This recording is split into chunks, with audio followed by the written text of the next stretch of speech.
Hello, everybody, and welcome to the next installment of Save Our Schools Arizona Network Speaking of Schools series, where we talk about all things related to public education in Arizona and beyond. I'm Sharon Kirsch. I'm a co-founder of Save Our Schools Arizona and the director of research. And for those of you who don't know about Save Our Schools, we are a statewide grassroots nonprofit. We've been around for about 5 years, and we are solely dedicated to fighting to create strong public schools all across our state. So today, I'm really excited to welcome two very important people in our Save Our Schools Arizona community, Dr. Dion Mills and Haley Stenger. Dion and Haley are both former Arizona residents, and they have a very strong commitment to public education. So they know what it's like to be on the ground in Arizona. And they were very active with Save Our Schools when they were here, and Dr. Mills continues to be on our board of directors.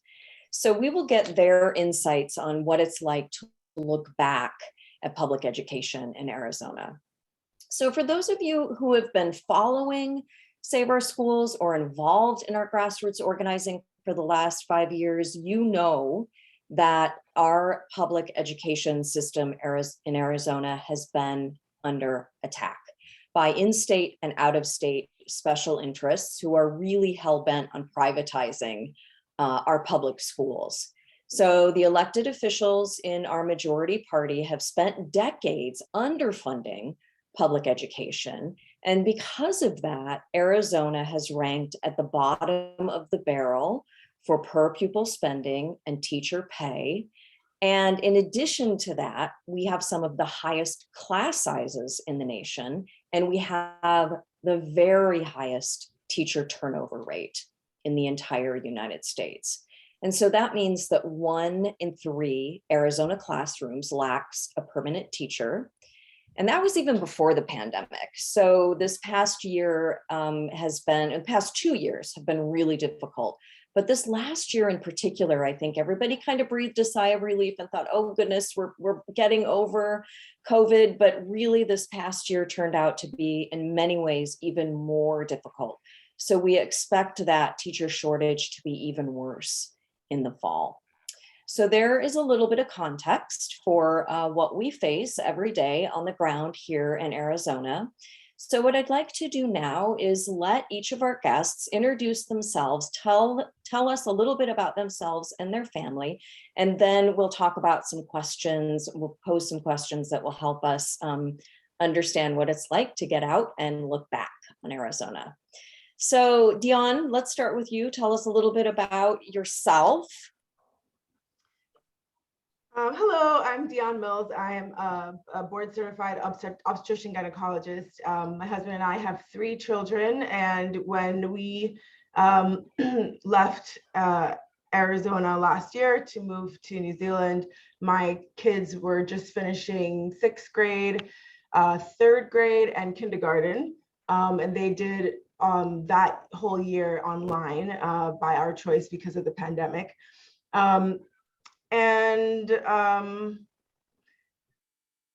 Yeah, I worked as a physician in Arizona, and I still do that now, and just was always involved in some form of advocacy for public education in Arizona. Awesome, thank you. Haley, tell us a little bit about you and your family and where you are now. Hi, I'm Haley. I'm currently living in Loudoun County, Virginia, and we moved from Arizona last January of 2021. I have 2 kids, and the oldest one is going to be a 2nd grader next year, and then I'll have a kindergartner next year who she's very excited to join her sister. That has been a big goal of my littlest one. And I'm a former teacher. I have taught in public school and in for-profit charter schools in the state of Arizona, and I left after a few years in Arizona, and now I stay home with my kids. Nice, great. So will you guys tell us a little bit about what prompted you to move out of Arizona and what it's been like for your kids to transition into a new setting and into new schools? Dion, you want to go first? Sure. So I'm going to try to be as concise as I can. Obviously, there's many reasons to not only leave the state, but to leave the country. Uh, Basically, after doing years of advocacy and activism and speaking with leaders in Arizona and national leaders, I came to the realization that the will was not there in enough volume to really make America the country that would be deserving of me and my family. And so we decided to leave. And public education in general also was one of those factors. Regarding whether it's resources at the schools, the clarity of the leaders of the schools in doing what's best for our children. And of course, the pandemic definitely brought some elucidation to that. As far as moving, I'm always just amazed that my kids are very resilient and very adaptive, and they really do love going to school. They've always loved school, but they love school here. And we've had times where we've sat down and had them compare, the two systems. And I know we'll get into that, but they've done just fine. They've been thriving. They've been adapting well to, different systems of speaking and measuring and even writing the date differently and all of that. So yeah, they've been doing just fine. Awesome. That's great. So Haley, tell us a little bit about what prompted your move and what that was like for your kiddos. We didn't travel as far as Dion, but there were a lot of similar reasons. We sat down and had a conversation, my husband and I, about Arizona and where it was going with education. And we did not feel it was going in a direction. And this was something that was a really important issue, that although I can try and advocate, that the people that I was seeing who were not advocates, or who were not people that were not as invested in making the change that needed to be made for it. And my kids were just starting school. And so having that, knowing that they had their entire school career ahead of them in a system that wasn't going to work in the way we wanted it to for them, prompted that decision. And it was important for us that although we want our kids to experience a wide variety of ideas and thoughts, that there wasn't going to be that in the community in the way that we wanted our children raised. Does that make sense? Yeah. I had a similar experience when my kids were young, and this was before Save Our Schools. I just knew that schools in Arizona were struggling. I didn't really have an understanding of why. And we also looked to move out of the state. And the reason primarily, I mean, I'm an educator, so is my spouse. And so we, it's important. I think everybody recognizes how incredibly important it is to offer a good public education system. And I grew up in I grew up in Nebraska, where they still have some of the best schools in the country. And teachers can earn a decent wage there. They can raise their families there. Nebraska has its own issues, but I think that's just important. It's a really major decision that you make for your family and for your kids. Yeah. So Dion, you mentioned a little bit about the sort of differences. Like, what are some of the differences that you've noticed or that your kids have noticed in their own educational experience? Well, on choosing where to move to, we had already done a lot of research about the systems here. Of course, as somebody who's learned that systems control your life, I paid very close attention to systems before we came. And this concept of New Zealand having their education philosophy being very much of, focusing on those critical thinking skills, and not necessarily of, make sure you did calculus by this grade, but that make sure you are prepared to be an adult in society and to be a good citizen. And so there's a lot of interactive learning. It's so funny because some of the things that Save Our Schools Arizona and other teachers advocated for so strongly in Arizona, it was like a standard here, meaning like, let's not just focus on homework all the time. Let's not focus on standardized testing all the time. There are other ways of more complete ways of assessing how kids are doing without educating toward a test. And my daughter, who's very much the lovely nerd like I was, who loved homework, she kind of missed doing Oh my gosh. doing homework every day. She's probably gotten over that by now, but she always commented on how she missed homework. But yet they're doing a lot, you know, like they don't come home and do homework every night, but they're showing me all these huge projects that they're doing. And she's writing on a level that, like, you know, I would see high schoolers write. And, you know, so obviously they're learning and they're doing a lot of STEM, which STEAM, because they add arts into it. And they're, Oh, you know, nice. there's a very like, it's a very, I say the word holistic when sometimes I think holistic as more of like, you know, hippie, but it's a very holistic thought process. And even when they have things in their classes, like every week they have like mindfulness time in their classes where they pick values that they want to espouse for themselves, and how are they going to carry out those values, and, you know, things like that. It's not just about maths and English and get this test done. And so I think that's the biggest thing that I've noticed as a parent. You know, the kids, of course, after doing a year of online learning, which I don't regret doing, I wanted them to be safe.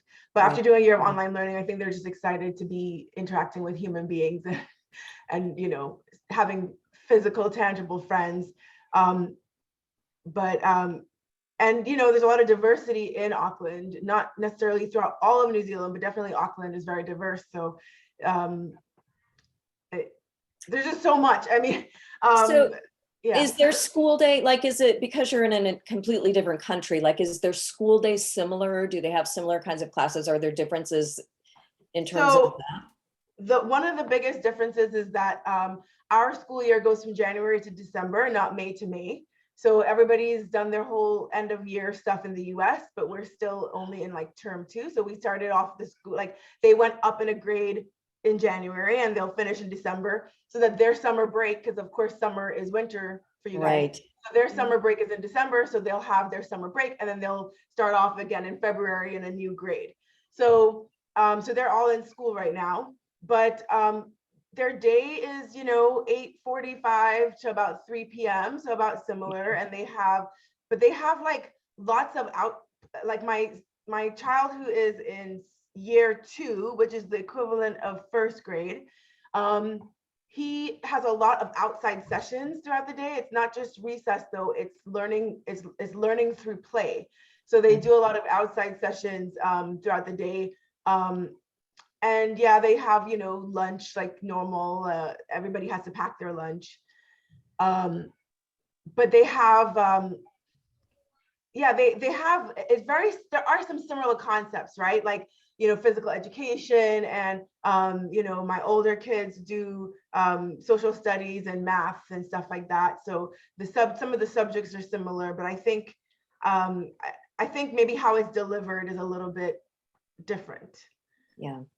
I mean, really, and you guys may or may not be aware of this, but social emotional learning has almost become a dirty word here. Like, you know, like, oh, you're going to make kids soft, or I don't know what. But I love that idea of mindfulness, and where it's not just about kind of cramming stuff into their heads and then seeing if it comes out on the exam, but really teaching to an actual human being about being a human being. I love that. Yeah. Nice. So Haley, I know your kiddos are younger. So what was that transition like, getting them into school, finding a school? Like, how did that go for you guys? So last year we started in Arizona online during COVID, and we ended up moving halfway through the year to another online school. And even going from online to online was incredibly different experience between the two.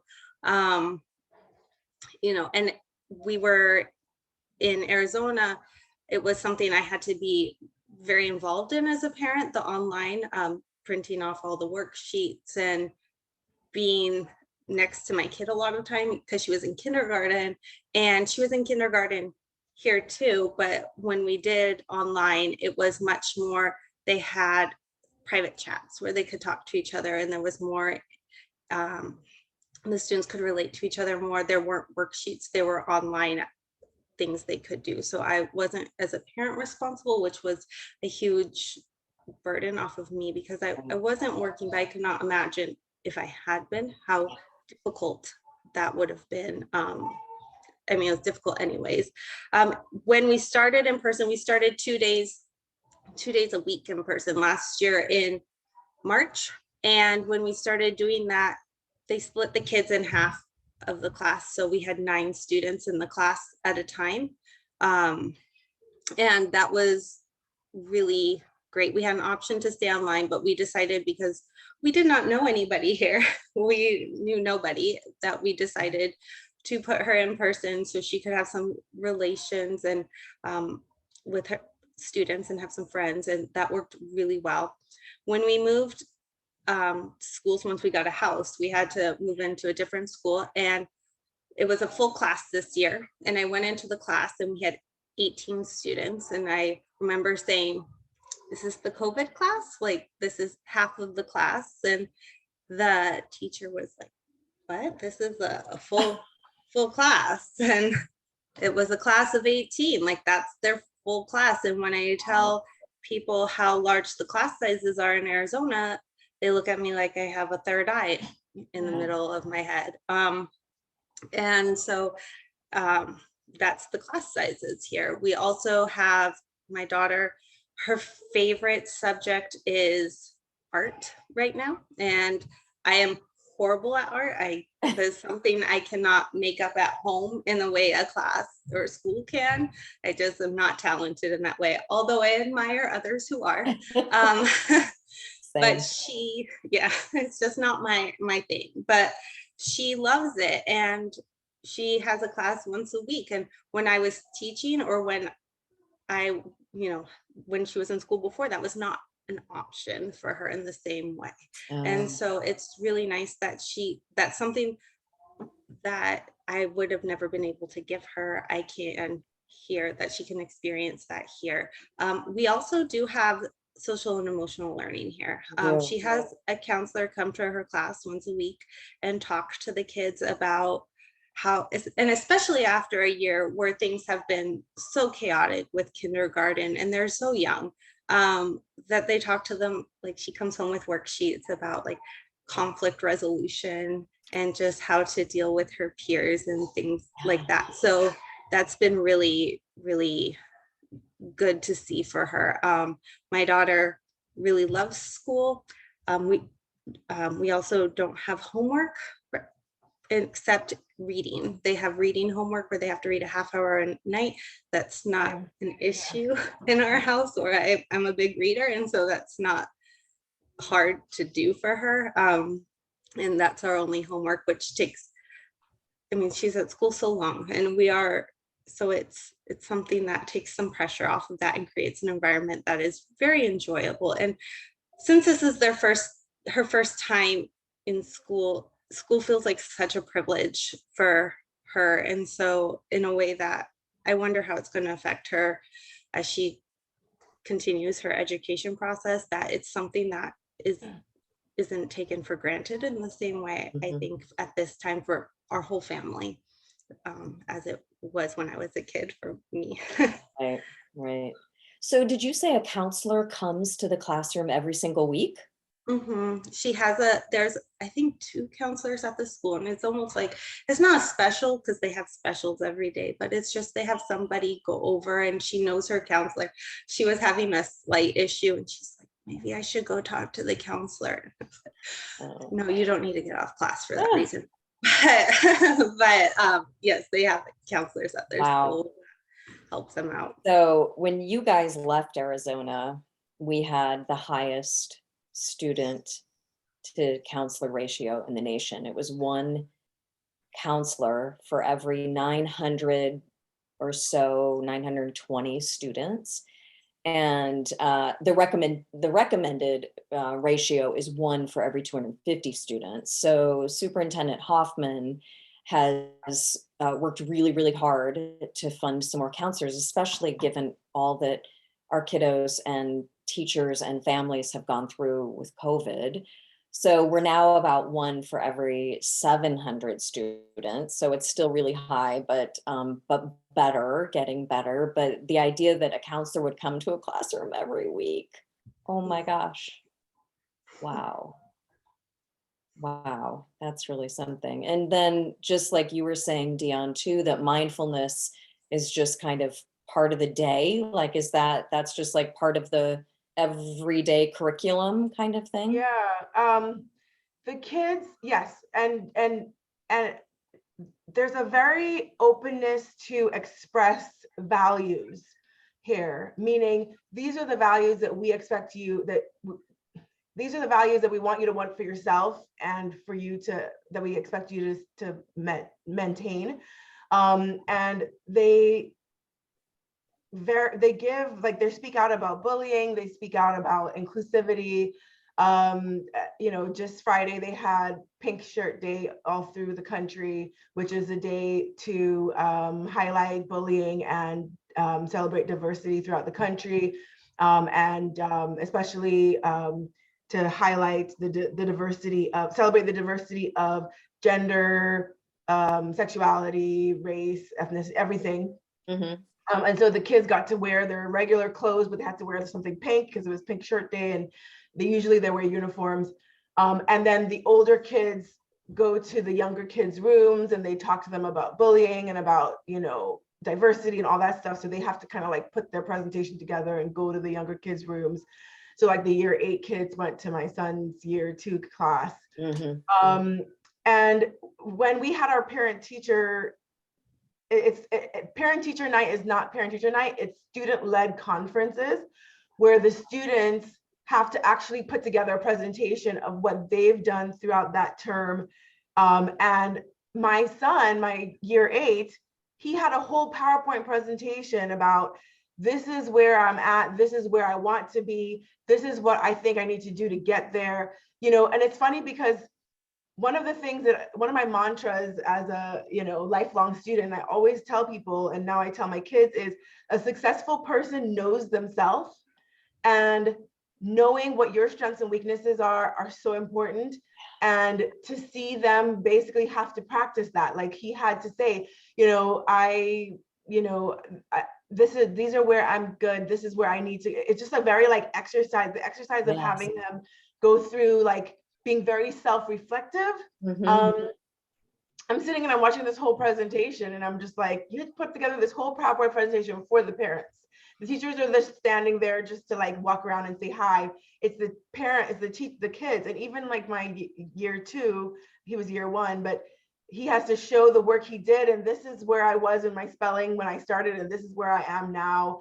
And it gives them an opportunity to really be proud of themselves, or to really verbalize the growth that they've had. Yes. And just like Haley, yeah, they have, my youngest has to read every night, and not just read a book, but then he has to write in this reading log about what he thought about the book. So it helps them to really reflect on what they got out of the book and what they thought about it. And there's like a face they have to do, a smiley, what version of smiley face they have to do, if they liked it, if they didn't like it, Uh-huh. So it's just a lot of reflection is what I've been Yes, seeing. I A lot love of that. self-awareness and reflection, kind of themed throughout things with every aspect that they're doing. It's just kind of very interesting. And it's such a positive way. I mean, it's such a great way to be able to verbalize what you're good at and what you're still working on in a way that's not like shame-based, or, Right, just very right. much like, this is what I'm focusing on. This is so important, to be able to talk about your strengths and weaknesses, to Yeah, recognize what they are and then to verbalize them. That's awesome. yeah. Love that. Love that. So what else, either of you guys, what other kind of differences did you notice, or things that really struck you in your new location that we haven't touched on yet? I'm looking, I wrote some notes. Okay. I noticed there's a lot of pride in the school system. When I moved here from Arizona, like in Arizona, there was a lot of disappointment constantly with the schools, Yeah. that people knew that they were not where they should be, that the quality of education, and it's hard because when I was in Arizona, I intellectually knew the schools were not good. And then moving here and experiencing the difference between them and seeing it, it broke my heart a little bit. And it just, like, how the legislature and the governor have said in Arizona what great schools they are and how they have prompted that up, and how untrue that was just really hard. And to see it visually, I when I see people, even when we have issues of education, I get the sense that everybody here really cares about the quality of the schools, even when I disagree with them, that that's a point of pride that people are trying to protect. And it's not the same. I feel like we don't have the same extent of charter schools anywhere close here. Mhm. And we don't have vouchers anywhere. So there's not the same competition between the schools there. And so we all, the parents have to work together on some level to create that standard of education for the kids. And it's really important to the parents. And so that's one of the big differences I've noticed here. I was talking to somebody the other night on the phone, and she was just like, we love our schools. Like, it's a firm, we love our schools and we have great schools. That is not a question here. And it's really different. But I did have a while when I moved where I was just had to sit with those emotions of the difference and how I felt about that, where I processed like what I've been told and experiencing that. Yeah. Oh my And gosh. Wow. that actually reminds me of some stuff that I had looked up, because I was still learning the system back when we were thinking of doing this webinar. So it's actually good that it happened a little bit later, because I got more time to really see the system here. Before I say what I'm going to say, New Zealanders are very big on always demanding better. When my husband and I watch the news, or we watch people ask the prime minister questions, who Facebook lives, by the way, she's like the most approachable person. It's crazy. But anyway, I love her. But when we see them asking, like, they're giving stuff that we could only wish for in the US, and then you'll have the Kiwis going, but that's not good enough. And I'm like, you guys should just be grateful. And then I have to remind myself, no, it's okay to always be asking for better. So I am going to say this, like, I like this, but the Kiwis are always wanting it to be even more equitable, even better. Okay, so the school systems here, as far as funding goes, the schools are broken up into decile ratings, with a 1 being a neighborhood that is of a lower, so the people that are in the school, they're of a lower socioeconomic status, and decile 10 meaning higher socioeconomic status. And the funding from the government is tapered so that the decile 1 schools get more funding, the decile 10 schools get less funding, because the decile 10 schools may not need as much funding, because they also rely more on donations and stuff from the school. So like we're in a decile 10 school, and we give certain dues every year to the school. And they try to get at least, it's not mandatory though. So like last year, they tried to get at least, of course they had a goal of maybe 60 or 70% people donating, and maybe they were just below that goal for the year or something like that. But the decile 1 schools get a lot more funding from the government, because that is the definition of equity. You put equity, you put resources where they're needed. It's not equality, it's equity. And I think in New Zealand, they really understand the difference between equality and equity a lot. And they use the words correctly. So last year, when I was looking this up, I found out that they're actually trying to move away from the decile rating, because what was happening was some parents thought that if they go to a higher decile school, that really means that they're getting a better education for their kids. But all it was supposed to be a way of the government determining who needed more funding, that they still try to have equitable teaching regardless of where you are. but it kind of made some schools look like if they were favorites, you know, for parents, because obviously you want to go to a decile 10 school, but you may want to not go to a decile 10 school if it's not as diverse as the decile 8 school that you can also go to. So there's other things that some parents didn't pay attention to and they just wanted decile. So they actually, oh my gosh, I forgot what it was called, but they actually were moving toward, and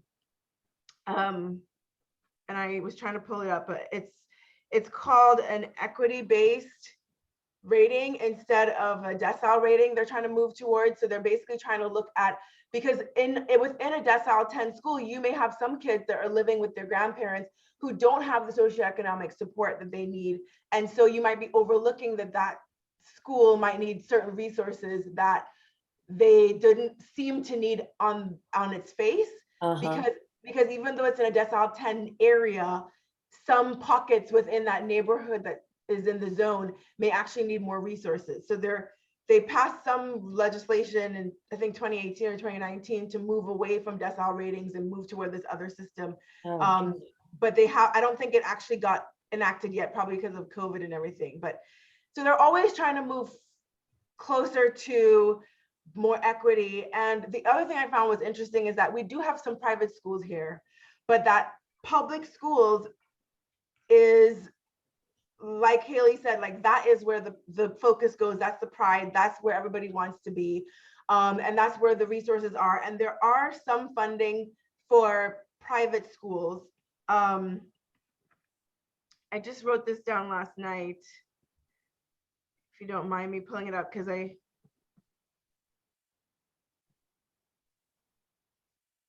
okay, so the government gives they call them independent schools.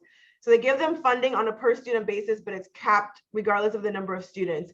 So I guess the last quote was $1,556 per student, but state and state integrated schools in 2019 got more than that. They got like, say, 8,400 something for a student. So basically the willing parents that put their kids in private schools are kind of taking the pressure off of the load of the public schools, while their taxes are still going toward funding the public schools. And the private schools, no matter how many kids. So for instance, it doesn't necessarily benefit a private school to ask for more students because they're never going to get more than a certain amount. So all it does is dilute the amount per student that they get from the government. So it's capped. Yeah, so it's capped. So they're always going to only get a certain amount per year from the government because the most of the resources goes toward the public schools. But the benefit of the private schools pulling kids to private is really more of a benefit to the public schools, because the public schools get more of, they have less students in their schools and they're still getting funding from the government and they're getting the tax money from the private school parents. So it's kind of interesting. And there's this whole debate that they want to move more toward public schools and less private schools.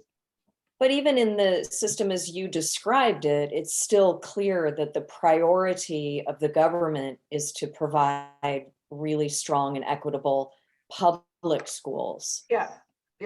Because I think that's, as I have learned more through my work with Save Our Schools, I think the thing that I find many things frustrating, but watching what happens at the legislature, there's so much time and attention given to expanding this voucher program, right? And so for our audience, in Arizona, we have two kinds of vouchers. And either iteration, it takes public tax dollars, our tax dollars, out of the public system and into different private education options that the state ends up paying for. So we have a tax credit voucher that we call STOs, or school tuition organization vouchers, and that money goes to private school tuition. And we have ESA vouchers, empowerment scholarship account vouchers, which the state basically puts money between $6,000 and $40,000 on a debit card and hands it to a family. And the family then uses that to provide an education for their kids. And so what's happened in Arizona, and you guys know this, but what's happened in Arizona is so much time and attention has gone to prioritizing those voucher schemes, that what started is these little teeny programs, we're now hitting over $400 million a year of our public tax dollars being drained away from our public schools into these private school voucher schemes. And we don't know, like, if the kids are doing well academically, like, we don't know if that money is being well spent at all. And meanwhile, our public schools are really struggling. So I'd love to see a legislature that really got together and said, okay, how can we make our public schools stronger? They Yeah. don't do that. They're right now, the budget is held up. They've been pretty much doing nothing but arguing our legislature because they're trying to pass universal vouchers again. Yeah, and that's what I thought was interesting when I was, doing some research, is that it actually doesn't benefit private school parents as much to be in private school, because yes, I'm sure that, their money or whatever can make, the yacht club or whatever happen in that school, but they're not getting extra money from the government. Like their taxpayer money is going toward public services. That tax, from what I understand, and if anybody from New Zealand sees this and corrects me, but from the research I've done, is that the government caps what it provides to the private schools, regardless of enrollment.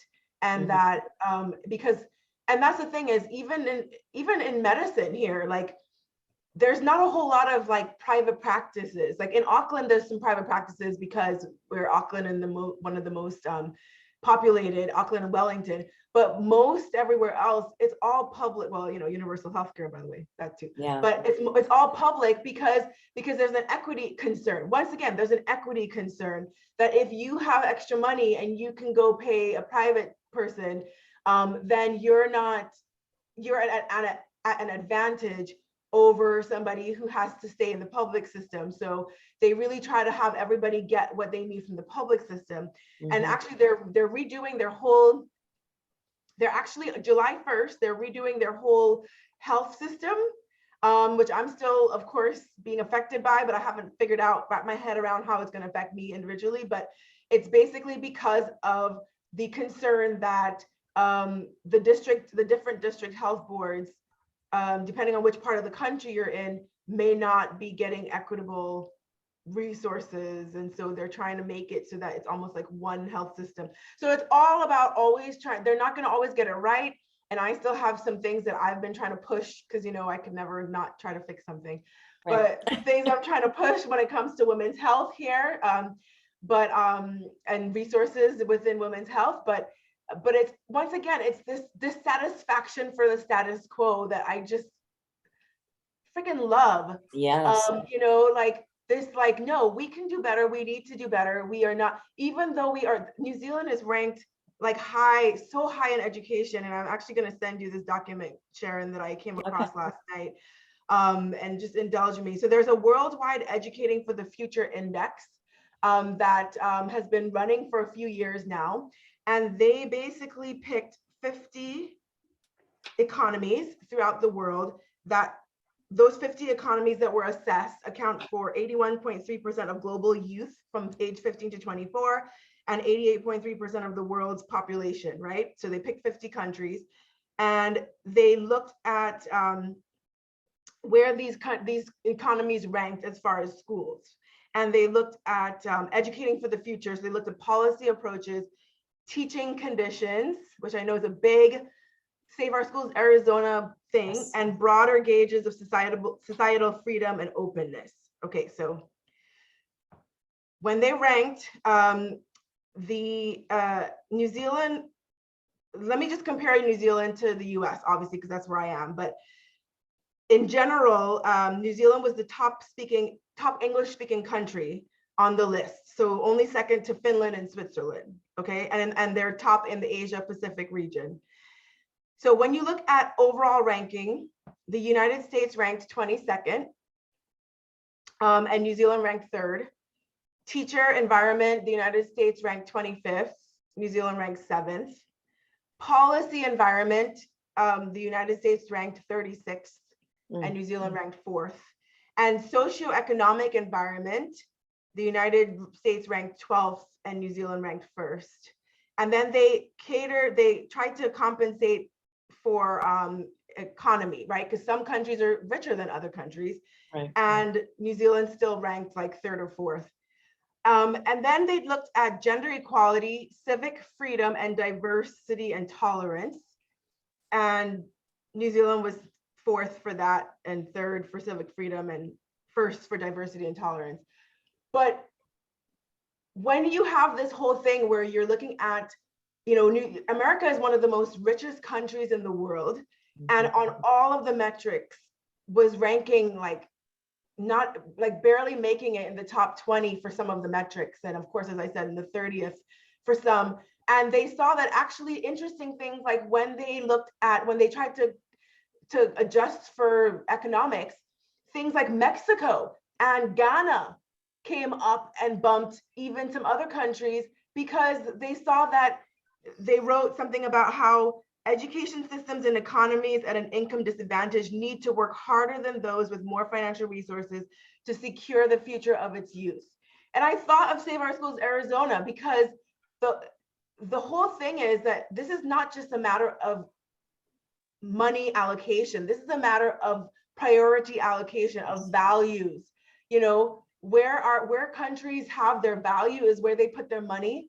And this is what you guys are fighting for so much, is that we're trying to change the value system, like what Haley says about how highly valued is public schools in her state, shows the pride, and it shows the desire to really put those resources where they are, because I'm sure Virginia has budget constraints, just like every state in America.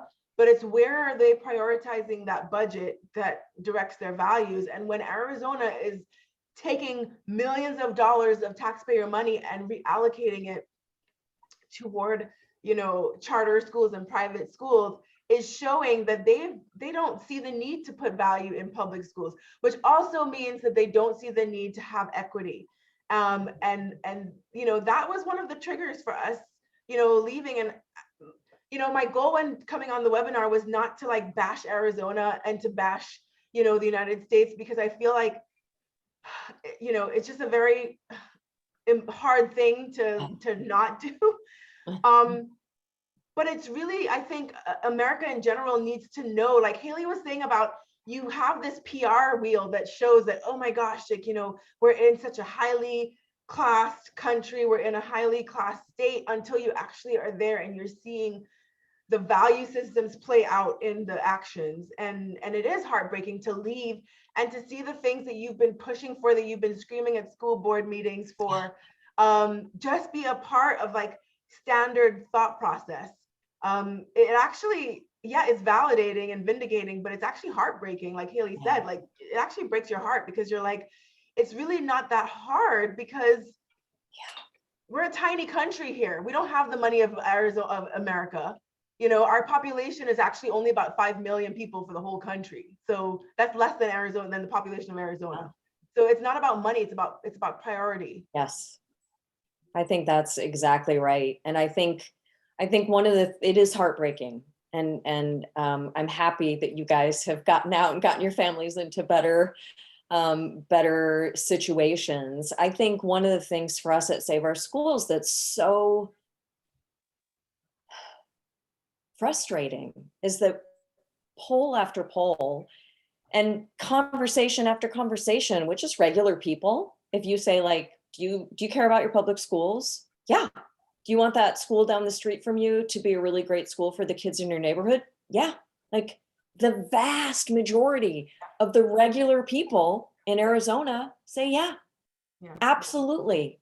And every time it goes to the polls, like, we agree to be taxed more as individuals so that our schools can be funded more.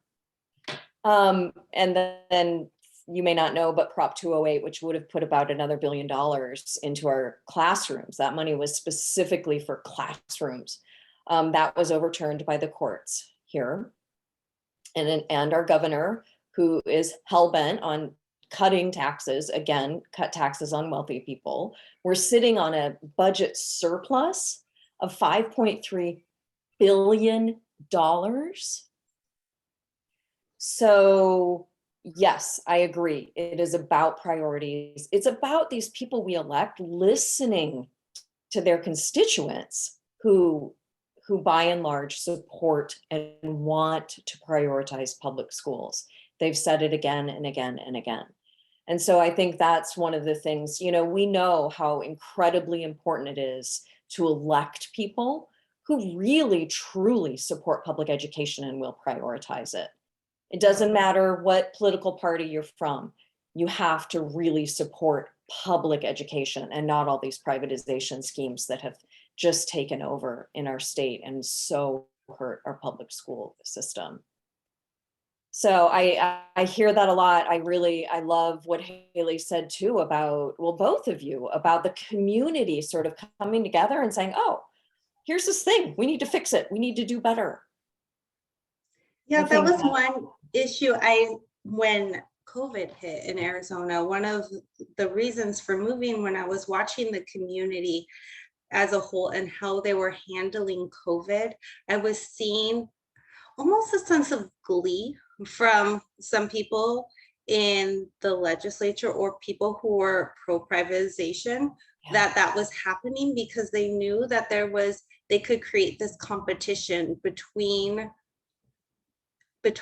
people who are sending their kids to school. And people were in a situation that was really chaotic as it was. And I saw the school across the street from me was a charter school, and people, didn't like what the public school was doing. So the charter could pull the kids away from the public school system. And they were like, every community Facebook group, sign up for an ESA. You can get an ESA. You don't like what the public school's doing, go. And so they're just like spreading off and branching out. And I was really frustrated because I had given presentations to people who were friends of mine who was like, you have to support the public schools. And they would say, I support the public schools, but I don't like this one thing. And it breaks down that system of support between. And so when I was having my daughter go into kindergarten, I was just looking at it with a sense of dread, like what is going to happen in the system when there's not that community support, that you have to, kind of rally around your school system in a devastating circumstance. And another thing is with teachers, I think that parents need teachers more than teachers need parents. That is my theory with it. And I think there's a sense that people know that. And so there's a bully system in place of keeping teachers in there. And I think that one of the things when I left teaching, I left the charter school, and I remember thinking I was really angry when I left. And this is like kind of my story with Save Our Schools, but I was really angry when I left. There wasn't equity in the charter school system where I was. There was profit driven. There was political behind the scenes, like the owners were involved in politics and working with trying to get more profit squeezed out of that system. And I felt very unethical working there. So I left. And I remember thinking, somebody is going to fix this. This was 10 years ago at this point, which is crazy, but somebody is going to fix this. Like, I'm going to leave. I'm done with education. I'm never going back to this field. My hands are brushed. I'm done.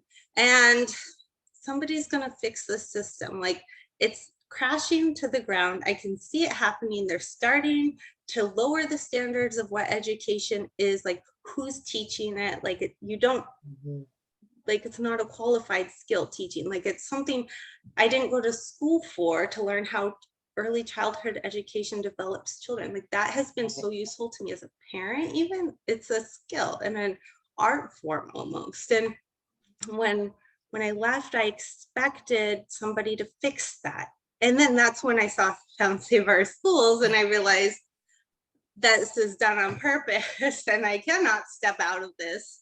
I need to get back involved. But it's just really interesting. And even in Virginia, we've recently had our new governor elected, and I can see the patterns that happen in Arizona here starting to erode. I can see the attacks on the school board, which I think is really interesting, that you want privatization, but you want to yell at school board meetings. Good luck with that.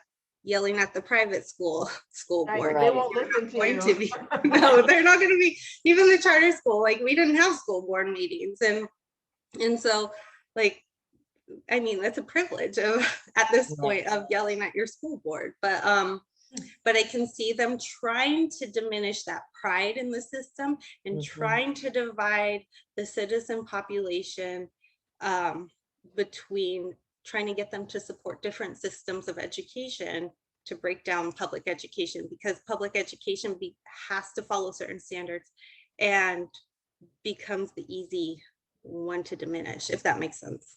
Yeah, no, it definitely does. And sadly, Arizona has led the way for so many of these privatization schemes. We were the first to have empowerment scholarship accounts. Other states call them education savings accounts. For a long time, there were only 5 states that had them. And last year, 6 other states added them. So many states across the country are pushing the same agenda. It's the same people, the same organizations like Betsy DeVos's American Federation for Children, the Koch brothers Americans for Prosperity, and a number of other AstroTurf groups who have been in Arizona for 2 decades, but are now really focusing on other states and pushing the stuff in other states. And I think we have seen how deep of a crisis it has become in Arizona when public schools begin to be dismantled, teachers begin to be disrespected or not recognized as the professionals that they are. And so it definitely is an uphill battle. So I guess we're running out of time, but I guess I would leave you guys with what can you send back to us here in Arizona, still fighting these battles? What words of wisdom can you give to us to keep going?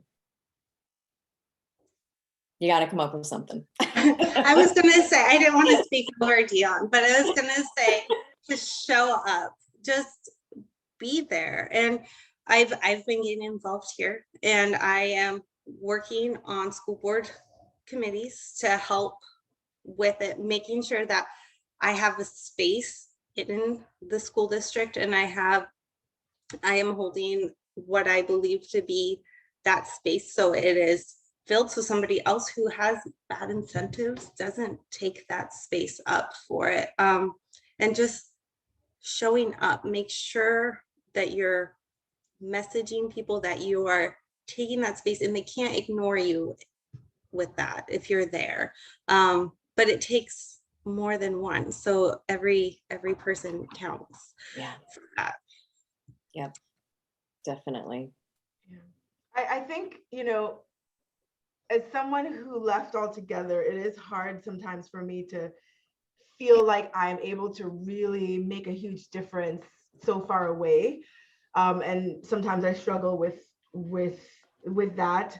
I do feel like I want it's a balance of, knowing that I decided not to stay, but feeling like I want to encourage my friends and my colleagues in Arizona and all throughout the country to continue to keep that fire under them.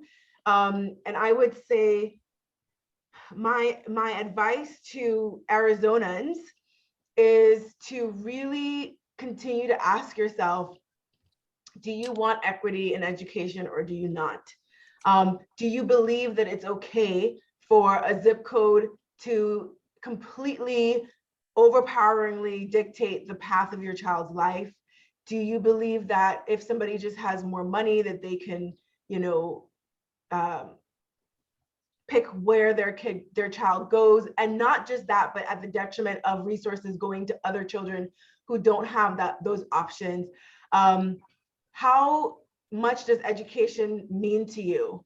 And to really just remember that, as I said before, that we're not just dealing with issues of money prioritization. We're dealing with a bigger issue of equitable education problems. And that's that's actually the fight that all of the grassroots organizations like Save Our Schools Arizona and individuals must fight. And my thing is, as long as you are living in Arizona, or as long as you're living in the United States, you should be doing your part to make wherever you are a better place. So we're not just here to exist in the world, we're here to actually like improve our corner of it, no matter where we are. And so I encourage anybody who's watching this to be like, you know, what are you doing that's outside of your existence to make things better for other people? Because trust me, it's going to impact your life. You may say that your child is cushioned in this private school that you think is getting a better education, which actually isn't always the case. Right. But your child is going to end up working alongside kids who went to public school, and your child might be hired by a child who went to public school. Your child may be relying on an employee who went to public school. This is always, your child may need to go to a doctor who went to public schools. Do you not care that your child is going to be growing up in a world where the people around them may not have actually gotten the best opportunity for education that, you know, as they did? That we're not an island. So I feel like a lot of times it's just that I try to encourage people to actually just care a little bit more about the world outside of their bubble, and know that that while you shouldn't need to be intimately impacted by something to care, on the other hand, you are impacted by it. Nothing that's happening in the legislature in Arizona is not going to impact you. So, you know, support organizations like Save Our Schools Arizona that are working hard toward, you know, getting better support for teachers so that they are respected and able to feel like a professional who doesn't also have to work at Starbucks on the weekends. Right. You know, which is also going to help them to be more engaged and work harder to educate our children. And, you know, so see the bigger picture, I guess is my long-winded way of saying. See the bigger picture and understand that we have to elect officials who value public schools, because public schools are actually the best place to get equity for all students in Arizona. And so we have to champion that, and champion, you know, that those resources get kept where it needs to be so that all children have the opportunities that they deserve. Excellent. That's awesome, both of you. We in Arizona at Save Our Schools, we will keep showing up. We will keep demanding equity, and we will keep working to strengthen our public schools here in Arizona. So we really, really appreciate you guys still showing up, even though you're not here. We really appreciate your wisdom and your insight, and everything that you have done and continue to do for Save Our Schools. So very, very huge thanks to both of you guys. Thank you, Sharon. Having